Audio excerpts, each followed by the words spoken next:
Friends, AP ज्ञान गंगा के YouTube class में आप सबका हार्दिक स्वागत है। कैसे हैं आप लोग?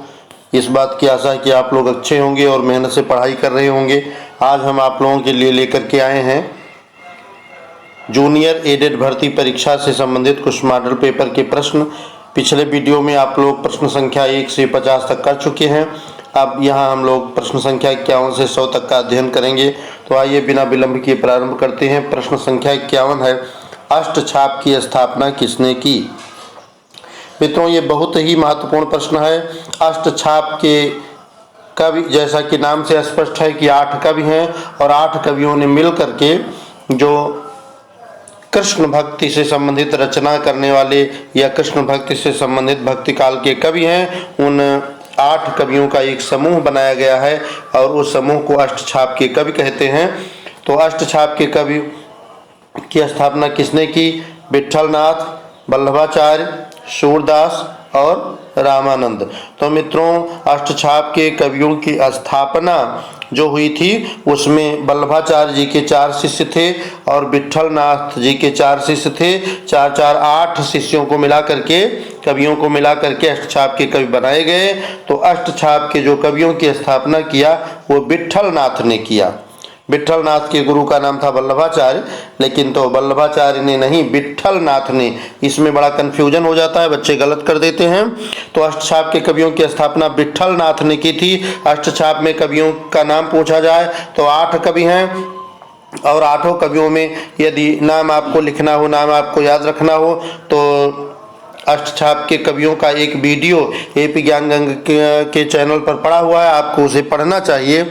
और वैसे जानना चाहें तो जान लें कि अष्टछाप के कवियों में नंददास, सूरदास, कृष्णदास, परमानंद दास, कुंभन दास, छीत स्वामी, गोविंद स्वामी आदि 8 कवियों का क्रम है। तो इसकी स्थापना किया था गोस्वामी विट्ठलनाथ ने। आइए प्रश्न संख्या 52 की ओर चलते हैं। प्रश्न संख्या 52 है, मित्रों कि प्रश्न संख्या 52 को देखते हैं। प्रश्न संख्या 52 है कि सखी संप्रदाय के संस्थापक कौन थे? सखी संप्रदाय के संस्थापक कौन थे? तो क्या हित हरिवंश थे, वल्लभाचार्य थे, स्वामी हरिदास थे और माधवाचार्य थे? तो सखी संप्रदाय के संस्थापक मित्रों थे स्वामी हरिदास। इसे सखी संप्रदाय का एक और नाम है जिसे हरिदास संप्रदाय या हरिदासी संप्रदाय के नाम से जानते हैं। तो यहाँ आपका ऑप्शन सी सही हो जाता है। सखी संप्रदाय के संस्थापक क्या? स्वामी हरिदास। नेक्स्ट क्वेश्चन लेते हैं। प्रश्न संख्या 53 पर हम लोग पहुंच गए हैं। प्रश्न संख्या 53 कहता है कि गोस्वामी तुलसीदास की, क्या गोस्वामी तुलसीदास की अंतिम रचना कौन सी है? मित्रों, आप लोग जानते हैं कि गोस्वामी तुलसीदास अवधी भाषा के सर्वश्रेष्ठ कवि हैं। भक्ति काल के राम भक्ति शाखा के शिरोमणि कवियों में इनका नाम है और इन्होंने अनेक रचनाएं की हैं। ज़्यादातर रचनाएं इनकी अवधी भाषा में हैं और कुछ रचनाएं इनकी ब्रज भाषा में भी मिलती हैं। तो प्रश्न संख्या 53 में गोस्वामी तुलसीदास की अंतिम रचना की बात हो रही है। क्या अंतिम रचना विनय पत्रिका है? क्या अंतिम रचना दोहावली है? क्या कवितावली है या फिर हनुमान बाहुक है? तो मित्रों, गोस्वामी तुलसीदास की जो अंतिम रचना है, इन्होंने लगभग 12 प्रमाणिक रचनाएं इनकी प्राप्त हुई हैं और इनमें जो अंतिम रचना है, इन्होंने हनुमान जी की वंदना करके अपनी रचनाओं को विराम दिया है। तो इनकी अंतिम रचना हनुमान बाहुक रचना इनकी है। क्या? हनुमान बाहुक गोस्वामी तुलसीदास की अंतिम रचना है। आइए नेक्स्ट क्वेश्चन लेते हैं। मृगावती किसकी रचना है? उस्मान, कुतुबन, मंझन या फिर जायसी? आपको बताना है कि मृगावती किसकी रचना है। तो मित्रों, मृगावती कुतुबन की रचना है। बड़ा कंफ्यूजन इसमें रहता है कुतुबन और मंझन में। तो मृगावती कुतुबन की रचना है, याद रखना है। मृगावती कुतुबन की रचना है। और यदि पूछा जाए कुतुबन की रचना कौन सी है और विकल्प में मृगावती मिल जाए तो वो ऑप्शन सही हो जाएगा। आइए नेक्स्ट क्वेश्चन लेते हैं। नेक्स्ट क्वेश्चन की ओर बढ़ते हैं मित्रों। बिना विलंब किए निम्नलिखित में से कौन रीति मुक्त कवि नहीं है? निम्नलिखित में से कौन रीति मुक्त कवि नहीं है? बोधा, ठाकुर, पद्माकर और आलम। बोधा, ठाकुर, पद्माकर और आलम, इसमें से आपको बताना है कि कौन से रीति मुक्त कवि नहीं है। इसका मतलब कि एक कवि कोई ऐसा है जो रीति मुक्त नहीं है, बाकी 3 कवि ऐसे हैं जो रीति मुक्त हैं। तो आइए देखते हैं रीति मुक्त कवि कौन सा नहीं है। प्रश्न संख्या आप 55 का अध्ययन कर रहे हैं और 55 में ये देखिए बोधा और ठाकुर और आलम, ये तीनों रीति मुक्त कवि हैं। बोधा, आलम, ठाकुर रीति मुक्त कवि हैं और रीति मुक्त जो नहीं है वो बचा पद्माकर।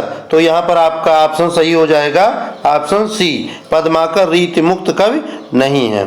तो पद्माकर कैसे कवि हैं? रीति मुक्त नहीं है, तो ये रीतिबद्ध कवि हैं। आइए नेक्स्ट क्वेश्चन लेते हैं। नेक्स्ट क्वेश्चन हमारा कहता है निम्नलिखित में दीर्घ स्वर कौन सा नहीं है? निम्नलिखित में दीर्घ स्वर कौन सा नहीं है? क्या बड़ा आ दीर्घ स्वर नहीं है, या फिर छोटा ऊ, बड़ी ई और बड़ा ऊ? इसमें से आपको बताना है दीर्घ स्वर कौन सा नहीं है। तो मित्रों ये जो बड़ा आ है ये दीर्घ स्वर है, बड़ी ई है ये दीर्घ है, बड़ा ऊ ये दीर्घ है, तो दीर्घ नहीं है यानी ह्रस्व है। तो ये आपका ऑप्शन सही हो जाएगा, ऑप्शन बी, ऊ यानी छोटा ऊ ऑप्शन आपका सही हो जाता है। आइए नेक्स्ट क्वेश्चन लेते हैं। हिंदी में कितने वचन होते हैं? हिंदी में कितने वचन होते हैं? 2, 3, 4 और 5। हिंदी में कितने वचन होते हैं? 2, 3, 4 और 5। कितने वचन हिंदी में होते हैं ये पता करना है। तो क्या 2 होते हैं, 3 होते हैं, 4 होते हैं या फिर 5 वचन होते हैं? तो मित्रों हिंदी में एक वचन और बहुवचन, केवल 2 वचन होते हैं हिंदी में, एक वचन और 2 वचन। यहाँ एक चीज ध्यान रखने योग्य है कि यदि संस्कृत भाषा में ये प्रश्न आएगा तो वहाँ सही हो जाएगा 3। क्या वहाँ सही हो जाएगा 3? संस्कृत भाषा में 3 वचन होते हैं, एक वचन, द्विवचन और बहुवचन। लेकिन हिंदी में और अंग्रेजी में भी 2 वचन होते हैं, उसमें द्विवचन नहीं होता, एक वचन और बहुवचन, एक वचन और बहुवचन, 2 वचन ही केवल होते हैं। तो हमारा सही हो जाएगा ऑप्शन ए। आइए नेक्स्ट क्वेश्चन लेते हैं। प्रश्न संख्या 58। प्रश्न संख्या 58 कहता है हिंदी साहित्य का इतिहास सर्वप्रथम किस भाषा में था? हिंदी साहित्य का इतिहास सर्वप्रथम किस भाषा में लिखा गया था?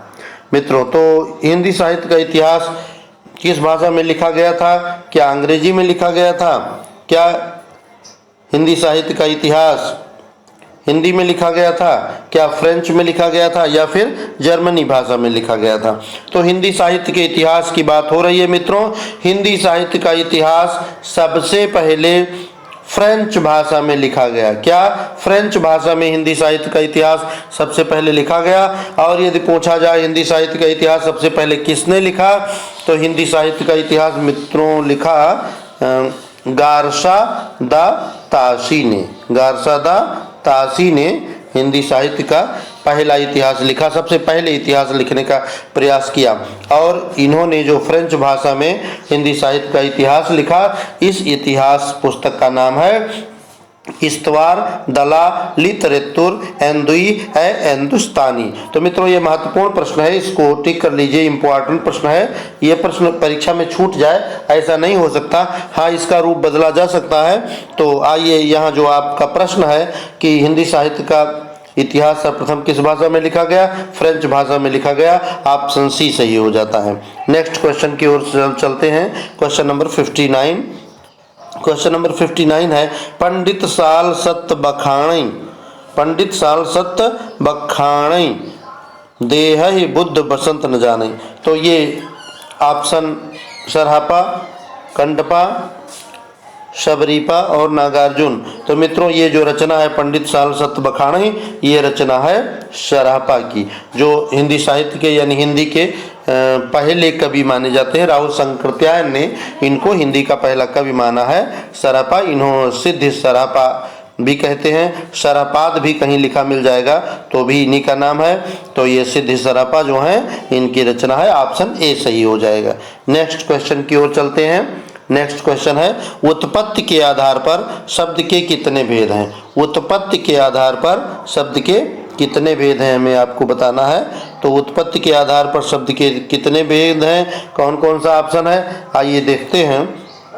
तो ऑप्शन है क्या 3, क्या 4, क्या 5 और क्या 7। तो मित्रों उत्पत्ति के आधार पर जो शब्दों के भेद हैं वो 4 प्रकार के भेद हैं। 4 ऑप्शन सही हो जाएगा, ऑप्शन नंबर बी सही हो जाएगा आपका। उत्पत्ति के आधार पर शब्द के कितने भेद हैं? 4। कौन कौन से? तद्भव, तत्सम और देशज और विदेशी। क्या? तद्भव, तत्सम, देशज और विदेशी, ये 4 प्रकार के शब्द के भेद हैं उत्पत्ति के आधार पर। नेक्स्ट क्वेश्चन लेते हैं, क्वेश्चन नंबर 61। क्वेश्चन नंबर 61 की ओर चलते हैं। मित्रों निम्नलिखित शब्दों में वर्तनी की दृष्टि से कौन सा, निम्नलिखित शब्दों में वर्तनी की दृष्टि से, ये पूरा नहीं आ पा रहा है, हाँ इस तरह से है, निम्नलिखित में से वर्तनी की दृष्टि से कौन सा शब्द अशुद्ध है? अशुद्ध शब्द आपको बताना है। पुष्पांजलि, पुष्पांजलि, निरापराध, भास्कर या फिर उज्ज्वल। तो इसमें मित्रों अशुद्ध शब्द बताना, इसका मतलब 3 शब्द इसमें शुद्ध है। तो कौन कौन सा शुद्ध है? पुष्पांजलि शुद्ध लिखा हुआ है, ये भास्कर, भास्कर माने सूर्य होता है, ये भी शुद्ध लिखा हुआ है, उज्ज्वल ये भी शुद्ध लिखा हुआ है, और ये जो निरापराध लिखा, ये रापराग मात्रा नहीं होता है मित्रों, ये निरपराध होता है, निरपराध, तो ये अशुद्ध लिखा हुआ है, अतः आपका ऑप्शन बी सही हो जाता है। Next question, question number 62। Question number 62 लेते हैं। तो मैथिली हिंदी में रचित गद्य की पहली पुस्तक, मैथिली हिंदी में रचित गद्य की पहली पुस्तक उक्ति व्यक्ति प्रकरण, वर्ण रत्नाकर, राउरवेल और बसंत विलास। उक्ति व्यक्ति प्रकरण, वर्ण रत्नाकर, राउरवेल या वसंत विलास। तो मित्रों मैथिली हिंदी में रचित गद्य की जो पहली पुस्तक है उस पुस्तक का नाम है वर्ण रत्नाकर। क्या? वर्ण रत्नाकर मैथिली हिंदी में रचित पहली पुस्तक का नाम है। यदि आपसे पूछा जाए कि इस पुस्तक के लेखक कौन हैं, तो इसके लेखक हैं ज्योतिरीश्वर ठाकुर, ज्योतिरीश्वर ठाकुर, ज्योतिरीश्वर ठाकुर इसके लेखक हैं। तो मैथिली हिंदी में लिखित गद्य की पहली पुस्तक है ज्योतिरीश्वर ठाकुर की। प्रश्न संख्या 63 की ओर चलते हैं। प्रश्न संख्या 63 है, निम्न में से संज्ञा शब्द है, निम्न में से संज्ञा शब्द है। तो आपको 4 ऑप्शन दिए गए हैं, आपको बताना है कि निम्नलिखित में से संज्ञा शब्द कौन सा है। क्या आप संज्ञा शब्द है, चलना संज्ञा शब्द है, आकाश या फिर लंबा। तो चारों में संज्ञा शब्द आपको बताना है। तो संज्ञा शब्द है व्यक्ति, वस्तु या स्थान के नाम को संज्ञा कहते हैं। तो ये आकाश एक प्रकार का स्थान है, आकाश, तो आपका ऑप्शन सही हो जाएगा सी। नेक्स्ट क्वेश्चन की ओर चलते हैं। क्वेश्चन नंबर 64 है, समास के पदों को अलग करने को क्या कहा जाता है। क्या? समास के पदों को अलग करने को क्या कहा जाता है। तो मित्रों आपने पढ़ा है कि समास का होता है विच्छेद, समास का क्या होता है? विच्छेद। तो बदलाव, विभक्ति और विग्रह और विच्छेद में समास को अलग करेंगे तो इसे कहते हैं विच्छेद, समास को अलग करेंगे। मित्रों माफ कीजिएगा, ये प्रश्न पुनः पढ़ लेते हैं। समास के पदों को अलग करने को क्या कहा जाता है? विच्छेद, बदलाव, विभक्ति और विग्रह। तो मित्रों संधि को अलग करने को, संधि का विलोम होता है विच्छेद, और समास होता है, समास का विग्रह होता है। मित्रों ये ऑप्शन सी सही हो जाएगा, समास का विग्रह होता है। नेक्स्ट क्वेश्चन लेते हैं। प्रत्यंग किस समास का उदाहरण है। क्या? प्रत्यंग किस समास का उदाहरण है। तो मित्रों प्रत्यंग का संधि विच्छेद होगा प्रति, प्रतिधन अंग। तो प्रति या यथा आदि अव्यय लगे हों तो ऑप्शन सही हो जाएगा अव्ययी भाव समास। डायरेक्ट आप विकल्प जान लें, यथाशक्ति, यथासंभव, प्रत्यंग आदि शब्दों में अव्ययी भाव समास होता है। क्वेश्चन नंबर 66, साहित्य में रस का क्या अर्थ है। साहित्य में रस का क्या अर्थ है। साहित्य की मिठास या किसी रस का आनंद या किसी फल का स्वभाव या साहित्य से मिलने वाली रसानुभूति, साहित्य से मिलने वाली रसानुभूति। तो मित्रों ये ऑप्शन सही हो जाएगा आपका डी, साहित्य से मिलने वाली रसानुभूति को क्या कहते हैं? रस कहते हैं। प्रश्न संख्या 67 की ओर चलते हैं। काव्य की शोभा बढ़ाने वाले धर्मों को अलंकार कहते हैं। उक्ति में प्रयुक्त धर्म शब्द का क्या अर्थ है? तो काव्य की शोभा बढ़ाने वाले धर्मों को, तो काव्य की शोभा जो बढ़ाते हैं वो काव्य के मजहब कहे जाते हैं, या सत्कर्म कहे जाते हैं, या गुण कहे जाते हैं, या कर्तव्य कहे जाते हैं। तो काव्य की शोभा बढ़ाने वाले तत्वों को, धर्मों को, वो क्या होते हैं? वो काव्य के गुण होते हैं मित्रों। तो ऑप्शन बी सही हो जाएगा। काव्य की शोभा बढ़ाने वाले गुण को क्या कहते हैं? अलंकार कहते हैं। काव्य की शोभा बढ़ाने वाले गुण को अलंकार कहते हैं। आइए क्वेश्चन नंबर 68 की ओर चलते हैं। इनमें से कौन संधि का गुण है? इनमें से कौन संधि का गुण है? संधि निरर्थक अक्षरों को मिलाकर सार्थक शब्द बनता है। संधि में समास होता है। संधि का अर्थ है अलगाव। संधि दो पदों का योग है। ये और फिर है इनमें से कोई नहीं।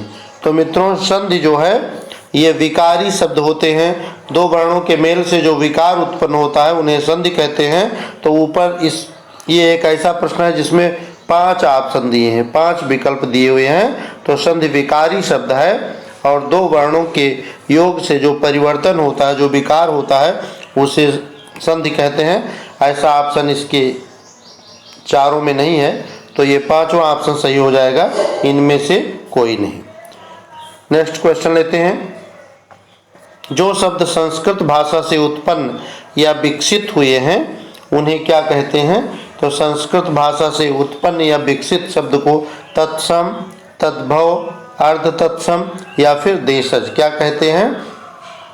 तो मित्रों संस्कृत भाषा के जो शब्द हिंदी में प्रयोग किए जाते हैं उन्हें तत्सम कहते हैं, और संस्कृत भाषा से उत्पन्न होकर के थोड़ा बदलाव लेकर के जो शब्द हिंदी भाषा में आए हैं उन्हें तद्भव कहते हैं। तो आपका ऑप्शन सही हो जाएगा, आपका ऑप्शन सही हो जाएगा यहाँ पर ऑप्शन बी तद्भव। प्रश्न संख्या 70 की ओर चलते हैं। वाक्य विचार के अंतर्गत क्या अध्ययन किया जाता है? वाक्य विचार के अंतर्गत क्या अध्ययन किया जाता है? शब्दकोश का, वर्णों का, वाक्यों का, और ए और बी दोनों। तो जैसा कि प्रश्न से ही स्पष्ट है वाक्य का विचार है, तो वाक्य वाला ऑप्शन सही होना चाहिए। वाक्य विचार के अंतर्गत किसका अध्ययन करेंगे मित्रों? वाक्य का। आपका ऑप्शन सी सही हो जाता है। आइए नेक्स्ट क्वेश्चन लेंगे 71। अश्व का पर्यायवाची नहीं है। अश्व का पर्यायवाची नहीं है, इसका मतलब इसमें 3 ऑप्शन ऐसे हैं जो अश्व के पर्यायवाची हैं। आइए देख लेते हैं कौन कौन है। अश्व का मतलब होता है घोड़ा। अश्व का मतलब होता है घोड़ा को संस्कृत में घोटक कहते हैं। अश्व का पर्यायवाची है माने भी घोड़ा होता है। तो है, घोटक और घोड़ा ये 3 अश्व के पर्यायवाची हैं। अब ये कहता है कौन सा नहीं है, तो इसको पकड़ो पाकिस्तानी, गोली मारो। ऑप्शन ए सही हो जाएगा। 71 में अश्व का पर्यायवाची है ए, तरंग सही हो जाएगा, तरंग। आइए क्वेश्चन नंबर 72 की ओर चलते हैं। क्वेश्चन नंबर 72 की ओर चलते हैं। तो क्वेश्चन नंबर 72 है छंद के कितने भेद हैं? छंद के कितने भेद हैं? छंद के कितने भेद हैं? क्या छंद के 4 भेद हैं? क्या छंद के 8 भेद हैं? क्या 5 हैं या फिर 9 हैं? तो छंद के कितने भेद हैं? तो मित्रों छंद के भेद होते हैं 4। ऑप्शन ए सही हो जाएगा, छंद के 4 भेद होते हैं। कौन सा शब्द अनीक का पर्यायवाची है? अनीक का कौन सा शब्द पर्यायवाची है मित्रों? अनीक का अर्थ होता है सेना। तो अर्जुन, अग्नि, घोड़ा इससे मतलब नहीं है। तो आपका ऑप्शन बी सही हो जाएगा। अनीक का पर्यायवाची है सेना, ऑप्शन बी सही हो जाएगा। 74 क्वेश्चन, दो वर्णों के मेल से होने वाले विकार या परिवर्तन को, अभी पिछले प्रश्न की व्याख्या में आपने सुना कि दो वर्णों का जो मेल होता है, तो दो वर्णों के मेल से मित्रों जो विकार होता है, जो परिवर्तन होता है, जो चेंजिंग होती है, उसको संधि कहते हैं। तुरंत ऑप्शन आप पकड़ लीजिए, ऑप्शन ये संधि आपका सही उत्तर हो जाता है। क्वेश्चन नंबर 75 की ओर चलते हैं। 75, तो इस तरह से यहाँ 75 क्वेश्चन की ओर हमको चलना है। 75 क्वेश्चन ये हमारा मिल गया है। 75 क्वेश्चन में है, निम्नलिखित में से कौन से शब्द की वर्तनी शुद्ध है? वागर्थ, वागार्थ, वाकार्थ, वागर्थ। तो चारों में मित्रों आपको पता करना है कि कौन सा ऑप्शन सही है। चारों में ये वागर्थ शब्द सही है। वागर्थायु संप्रत्यो वागर्थ प्रतिपद्यते, वागर्थ शब्द सही है। वागार्थ शब्द ये अशुद्ध है और ये इसका सवाल ही नहीं है। तो वागर्थ यानी ऑप्शन ए सही हो जाता है। क्वेश्चन नंबर 76, भाषा में शब्द और अर्थ की दृष्टि से, भाषा में शब्द और अर्थ की दृष्टि से सौंदर्य उत्पन्न करने वाला तत्व कौन सा है? भाषा में शब्द और अर्थ की दृष्टि से सौंदर्य उत्पन्न करने वाला शब्द कौन सा है, आपको बताना है। तो सौंदर्य उत्पन्न करने वाला शब्द क्या रस है, गुण है, छंद है या फिर अलंकार है? तो मित्रों अर्थ की दृष्टि से और शब्द की दृष्टि से, तो शब्द की दृष्टि से जब सौंदर्य उत्पन्न होता है तो उसे कहते हैं शब्दालंकार। अर्थ की दृष्टि से जब भाषा में कोई रोचकता आती है तो अर्थालंकार कहते हैं। यानी ये दोनों शब्द और अर्थ की दृष्टि से सौंदर्य जो उत्पन्न होता है भाषा में, तो उसको कहते हैं अलंकार। आपका ऑप्शन बी सही हो जाता है। क्वेश्चन नंबर 77, अध का विलोम है। अध का विलोम है, अध का मतलब होता है मित्रों आधा। तो विकल्प है पूर्ण, रति, समाप्त और खत्म। तो आधा का विलोम होता है पूरा, तो इसलिए ऑप्शन ए सही हो जाएगा। आध का विलोम हो जाएगा पूर्ण। नेक्स्ट क्वेश्चन की ओर चलेंगे। नेक्स्ट क्वेश्चन की ओर चलते हैं। इसको थोड़ा सा मित्रों छोटा कर लेते हैं जिससे पूरा प्रश्न आपको दिखाई पड़े। क्वेश्चन नंबर 78, 78 में निम्न में से सर्वनाम शब्द है। पढ़ना, वह, गहरा और घर। सर्वनाम शब्द आपको बताना है कि कौन है। तो पढ़ना मित्रों ये क्रिया है, ये ऑप्शन नहीं हो जाएगा। घर ये व्यक्ति, वस्तु, स्थान, ये संज्ञा है, ये भी नहीं होगा। गहरा ये विशेषण है, ये भी नहीं होगा। तो सर्वनाम यह, वह, मैं, हम, तुम आदि सर्वनाम होता है, तो ये सही हो जाएगा ऑप्शन बी वह। क्वेश्चन नंबर 79, क्वेश्चन नंबर 79 की ओर चलेंगे। किसी कार्य का करने या होने का बोध कराने वाले शब्द, कोई कार्य है उसे किया जाए, करने या होने का जो बोध कराने वाले शब्द हैं वे क्या कहलाते हैं, ये आपको बताना है। काल, संज्ञा, क्रिया और विशेषण। कार्य, संज्ञा, क्रिया और विशेषण। तो किसी कार्य के करने या होने का बोध कराने वाले शब्द कहलाते हैं मित्रों क्रिया। ऑप्शन सी सही हो जाएगा। क्वेश्चन नंबर 80, छंद शास्त्र के प्रणेता आचार्य माने जाते हैं। तो छंद शास्त्र के प्रणेता आचार्य कौन है मित्रों? पतंजलि, पिंगल, पाणिनि या फिर मनु। तो मित्रों छंद शास्त्र का एक और नाम है पिंगल शास्त्र। छंद शास्त्र का एक और नाम है पिंगल शास्त्र। तो छंद शास्त्र के प्रणेता हैं पिंगल। इन्हीं के नाम से छंद शास्त्र का एक और नाम है पिंगल शास्त्र। तो आपका ऑप्शन बी सही हो जाएगा। ऑप्शन बी सही हो जाएगा। नेक्स्ट क्वेश्चन की ओर चलेंगे। बिना विलंब किए मित्रों प्रश्न पूरा करना है। प्रश्न संख्या 81 की ओर हम लोग पहुंच गए हैं और प्रश्न संख्या 81 कहता है जिन शब्दों में लिंग, वचन, कारक आदि के कारण कोई परिवर्तन नहीं होता है वे शब्द क्या पर कहलाते हैं? क्रिया, वचन, अव्यय और वाच्य। तो मित्रों अव्यय में लिंग वचन कारक आदि के द्वारा कोई परिवर्तन नहीं होता है। आपका ऑप्शन सी सही हो जाएगा। क्वेश्चन नंबर 82, प्रत्येक शब्द में कौन सा उपसर्ग है? प्रत्येक शब्द में कौन सा उपसर्ग है? तो मित्रों उपसर्ग शब्द के पहले लगता है। उपसर्ग किसी भी शब्द में पहले लगता है, यानी पहले लगा तो उपसर्ग और बाद में लगा तो प्रत्यय, बाद में लगा तो प्रत्यय और पहले लगा तो उपसर्ग।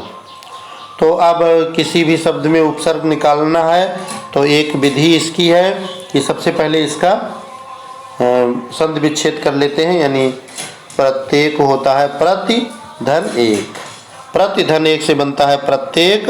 तो प्रति हमारा कहाँ है? ये आपका सही हो जाएगा ऑप्शन बी, प्रति उपसर्ग लगा हुआ है। प्रश्न संख्या 83, हिंदी भाषा में ह्रस्व स्वरों की संख्या कितनी है? हिंदी भाषा में ह्रस्व स्वरों की संख्या 11, 4, 2 और 7। तो मित्रों हिंदी भाषा में ह्रस्व स्वरों की संख्या 4 है। ह्रस्व स्वरों की संख्या कितनी है? 4। आ, ई, उ और री। आ, ई, उ और री, इनके ह्रस्व और दीर्घ दोनों होते हैं, तो ह्रस्व स्वरों की संख्या है 4। आ, ई, उ, री। नेक्स्ट क्वेश्चन लेते हैं। तद्भव शब्द बने हैं। तद्भव शब्द बने होते हैं, किससे बने होते हैं? हिंदी के मूल शब्दों से, विदेशी शब्दों से, उर्दू शब्दों में बदलाव से या संस्कृत शब्दों में बदलाव से। तो मित्रों आपको अभी बताया गया कि संस्कृत भाषा में जो शब्द हैं यदि वैसे के वैसे हिंदी में प्रयोग किए जाते हैं तो तत्सम कहेंगे, और यदि कुछ बदलाव करके प्रयोग किए जाते हैं, जैसे आम्र का आम कह दिया जाता है, स्वर्ण का सोना कह दिया जाता है, तो संस्कृत शब्दों में बदलाव से बन जाता है तद्भव शब्द। आपका ऑप्शन डी सही हो जाएगा। आइए आगे चलते हैं। क्वेश्चन नंबर 85, बैठक शब्द में कौन सा प्रत्यय है? बैठ, अक और का। आपको चारों ऑप्शन बड़ी ध्यान से पढ़ने चाहिए। तो बैठक शब्द में कौन सा प्रत्यय है? मित्रों बैठक शब्द में बैठ एक शब्द है, बैठ माने बैठना, और अंत में का लगा है, तो ये का प्रत्यय हो जाएगा। ऑप्शन डी सही है। प्रश्न संख्या 86 यानी क्वेश्चन नंबर 86 की ओर चलेंगे।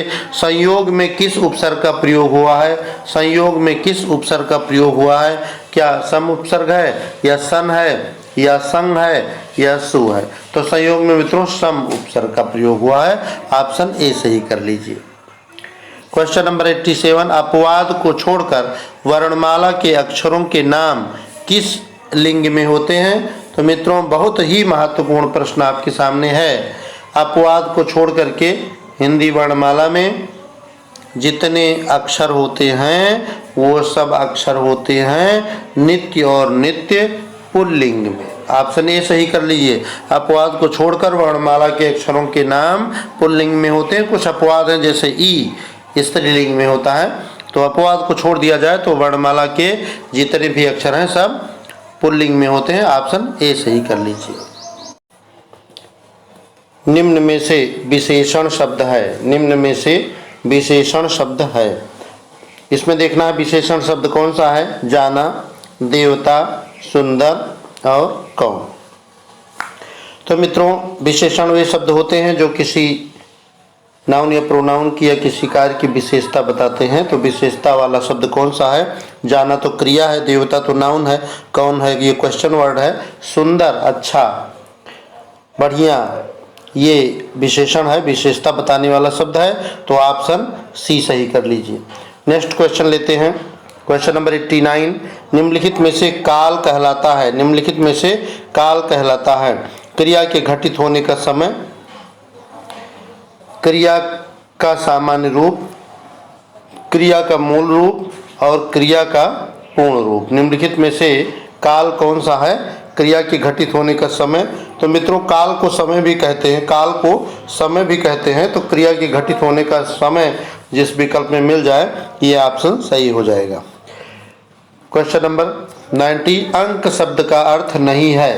अंक शब्द का अर्थ नहीं है। मित्रों, अंक का अर्थ होता है गोद, अंक का अर्थ होता है चिन्ह, अंक का अर्थ होता है संख्या या गिनती, और ये जो अंग शब्द है यह अंक का अर्थ नहीं है। तो ऑप्शन डी सही कर लीजिए। नेक्स्ट क्वेश्चन, वाच्य कितने किसके अनुसार बनता है? वाच्य किसके अनुसार बनता है? मित्रों, वाच्य जो है ये 3 प्रकार का होता है।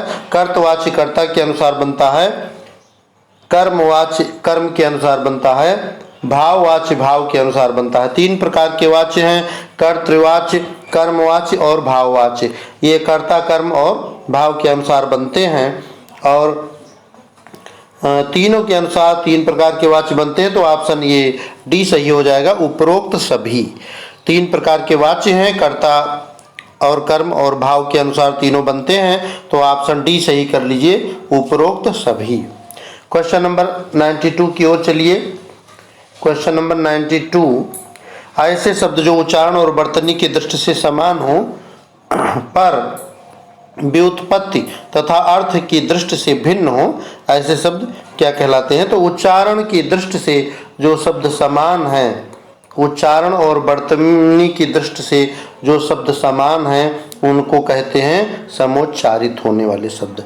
समरूप या समोच्चारित शब्द मित्रों इनको कहते हैं। क्वेश्चन नंबर 93 की ओर चलते हैं। लोकोक्ति का सामान्य अर्थ है।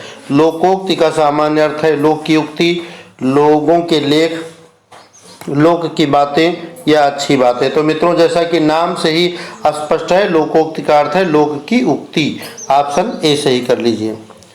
आइए नेक्स्ट क्वेश्चन की ओर चलते हैं। आचार्य किशोरीदास वाजपेयी के मत से हिंदी में कितने कारक हैं? आचार्य किशोरीदास वाजपेयी के मत से हिंदी में कितने कारक हैं? मित्रों, हिंदी में कुल 8 कारक माने गए हैं, ये सर्वमान्य तथ्य है, लेकिन यहाँ आचार्य किशोरीदास वाजपेयी के अनुसार बताना है। तो आचार्य किशोरीदास वाजपेयी ने हिंदी में क्या 6 कारक माने हैं, 7, 8 या फिर 5? तो आचार्य किशोरीदास वाजपेयी ने हिंदी में कारक माने हैं 6। ऑप्शन ये सही कर लीजिए। इन्होंने संबंध और संबोधन को कारक नहीं माना है। तो आचार्य किशोरीदास वाजपेयी के अनुसार कारक 6 हैं, और यदि नाम न दिया होता, ये पूछा जाता कि कारक कितने हैं, तो ऑप्शन सी 8 सही हो जाता, लेकिन यहाँ प्रश्न के अनुसार ऑप्शन ए सही है।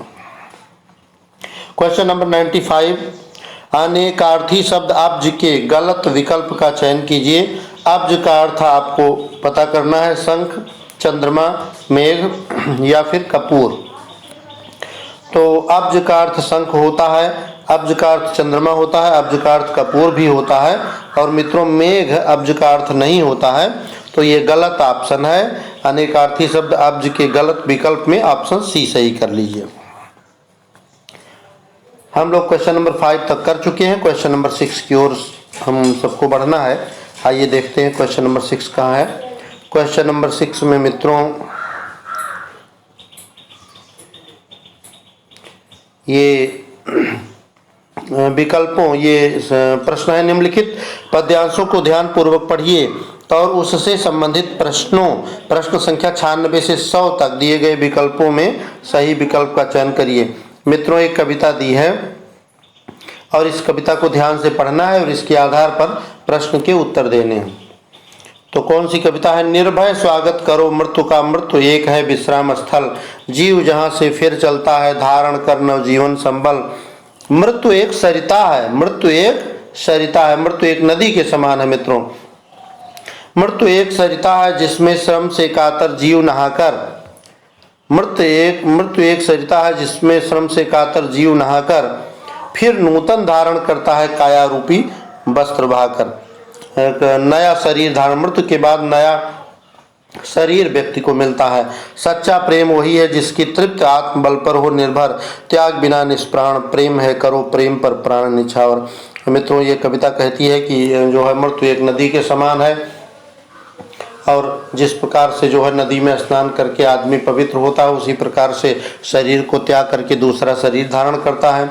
सच्चे प्रेम जो है, सच्चा प्रेम वो बलिदान पर निर्भर है, यानी यदि त्याग की भावना मन में है तो वो प्रेम सार्थक होता है, और त्याग की भावना नहीं है तो उसको अच्छा नहीं माना जाता। मृत्यु के बारे में मित्रों कहा गया है कि मौत वो है हाय रे अफसोस करे सारा जमाना, किंतु दुनिया में सभी आते हैं मरने के लिए, और ऐसा मरना कि जिससे नाम अमर हो जाए, कुछ कर गुजरने की प्रेरणा और लोगों को मिले हमसे, तो वो मृत्यु मित्रों सार्थक हो जाती है। आइए प्रश्न संख्या 96 पढ़ते हैं। कवि ने मृत्यु के प्रति निर्भय बने रहने के लिए क्यों कहा है? कवि ने मृत्यु के लिए निर्भय बने रहने के लिए क्यों कहा है?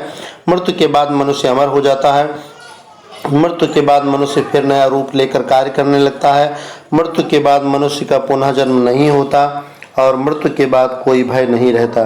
तो मित्रों जो कविता है उस कविता के अनुसार इसमें ऑप्शन बी सही हो जाएगा। मृत्यु के बाद मनुष्य फिर नया रूप लेकर कार्य करने लगता है, ये ऑप्शन सही कर लीजिए। क्वेश्चन नंबर 96, कवि ने सच्चे प्रेम की क्या विशेषता बताई है और उसे कब निष्प्राण कहा गया है? तो सच्चा प्रेम प्रेमी के बलिदान पर निर्भर करता है जिसमें प्राण होता है। सच्चा प्रेम नवीनता धारण कर निष्प्राण हो जाता है। सच्चा प्रेम वो है जो आत्म बलिदान पर निर्भर हो तथा जिस प्रेम में त्याग नहीं होता वो निष्प्राण होता है। सच्चा प्रेम त्याग व आत्म बलिदान पर कभी कभी निर्भर होता है। तो मित्रों प्रश्न संख्या 97 में आपका सही हो जाएगा ऑप्शन ये, त्याग बिना निष्प्राण प्रेम है, करो प्रेम पर प्राण निछावर। आपने कविता की लाइनें पढ़ी हैं, त्याग बिना निष्प्राण प्रेम है, करो प्रेम पर प्राण निछावर। तो ये ऑप्शन सी सही कर लीजिए कि सच्चा प्रेम वो है जो आत्म बलिदान पर निर्भर हो तथा जिस प्रेम में त्याग नहीं है मित्रों वो निष्प्राण होता है। ऑप्शन सी सही कर लीजिए।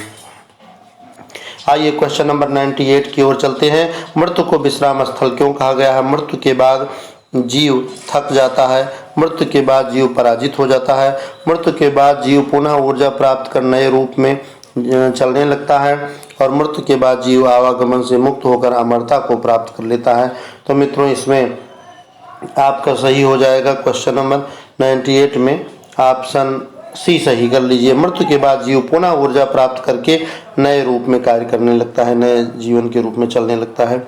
आइए क्वेश्चन नंबर 99 की ओर चलते हैं। मृत्यु रूपी सरिता में नहाकर जीव में क्या परिवर्तन आता है? मृत्यु रूपी सरिता में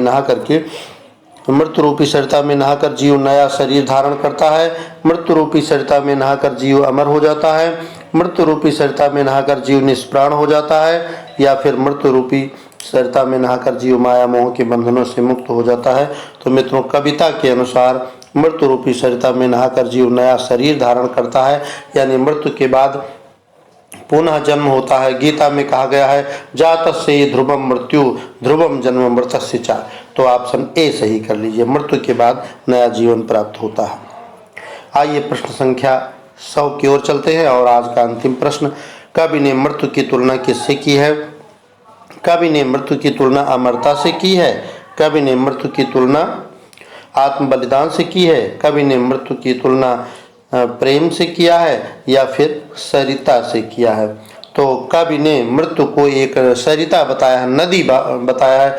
जिस प्रकार से नदी में स्नान के बाद शरीर पवित्र हो जाता है, उसी प्रकार से जो है मृत्यु रूपी सरिता में स्नान के बाद व्यक्ति नई ऊर्जा से नया जीवन प्राप्त करता है। तो आपका ऑप्शन डी सही हो जाएगा, ये ऑप्शन डी आपका सही हो जाएगा। मित्रों इस प्रकार से 100 प्रश्नों की श्रृंखला आपने किया। फिर मिलते हैं अगले वीडियो में, तब तक के लिए जय हिंद, जय हिंदी। स्वस्थ रहिए, मस्त रहिए और पढ़ाई करते रहिए।